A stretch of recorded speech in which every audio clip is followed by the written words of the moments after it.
ওগো আল্লাহ, ওগো মালিক, তুমি ছাড়া তো আমাদের আর কেউ নাই, তুমি ছাড়া তো আমার আর কেউ নাই। আল্লাহ গো, তুমি যদি মাফ না করো কে আমাকে মাফ করবে?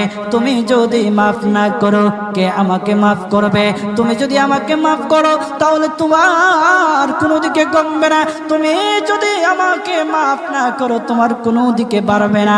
আল্লাহ গো, তুমি আমাকে মাফ করে দাও। সারাটা জীবন অন্যায় কাজ করেছি, সারাটা জীবন নাফরমানি করেছি, আমার কাছে কালেমার দাওয়াত কম আসে নাই, আমার কাছে কালেমার দাওয়াত কম আসে নাই, আমাকে লোকেরা কম বোঝায় নাই। ওগো আল্লাহ, তুমি আমাকে মাফ করে দাও। মাফ না করলে কোথায় যাব, কার কাছে যাব? বাবা যখন মারে তখন মার কাছে আশ্রয় নেওয়া যায়, মা যখন প্রহার করে তখন বাবার কাছে আশ্রয় নেওয়া যায়, বাবা মা যখন প্রহার করে তখন দুনিয়ার কারো না কারো কাছে আশ্রয় নেওয়া যায়। ওগো আল্লাহ, ওগো মালিক, তুমি যদি আমাকে মারো, তুমি যদি আমাকে আযাব দাও, ওগো আল্লাহ, কার কাছে যাব, কার কাছে গিয়া মাফ চাইবো? ওগো আল্লাহ, মেহেরবানি করে মাফ করে দাও। এইরকম কান্না করতেছে, কান্না করতেছে, চোখের পানি তার এমন ভাবে পড়তেছে, দাড়ি ভিজতেছে, দাড়ি ভিজে জমিনের মধ্যে চোখের পানি পড়তেছে, কান্না করতেছে। বান্দাটা কান্না করতে করতে করতে করতে আমার আল্লাহর কাছে এমন গ্রহণযোগ্যতা অর্জন করেছে, মহান আল্লাহ রাব্বুল আলামিন তার ডাকে সাড়া দিয়া তার জিন্দেগির সব গুনাহ মাফ করে দিয়েছেন।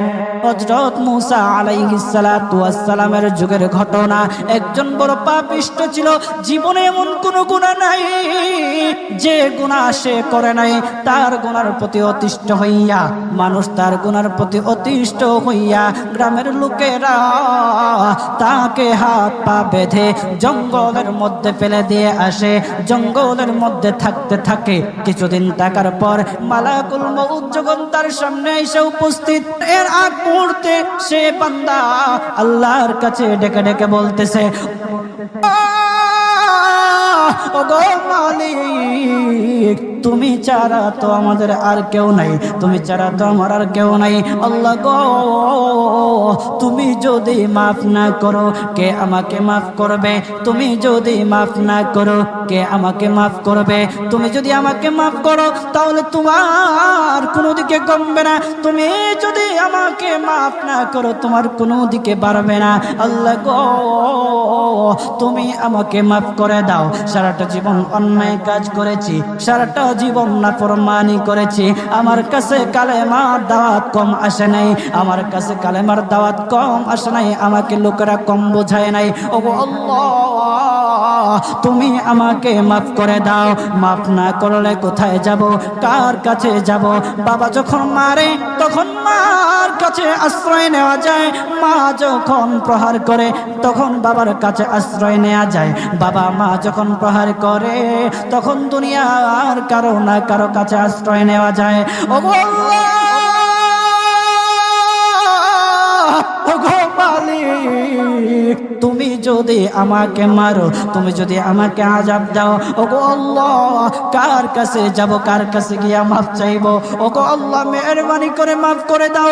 এইরকম কান্না করতেছে, কান্না করতেছে, চোখের পানি তার এমন ভাবে পড়তেছে, দাড়ি ভিজতেছে, দাড়ি ভিজে জমিনের মধ্যে চোখের পানি পড়তেছে, কান্না করতেছে। বান্দাটা কান্না করতে করতে করতে করতে আমার আল্লাহর কাছে এমন গ্রহণযোগ্যতা অর্জন করেছে, মহান আল্লাহ রাব্বুল আলামিন তার ডাকে সাড়া দিয়া তার জিন্দেগির সব গুনাহ মাফ করে দিয়েছেন। ওই বান্দাটা তাওবা করতে করতে করতে করতে হঠাৎ ইন্তেকাল করে।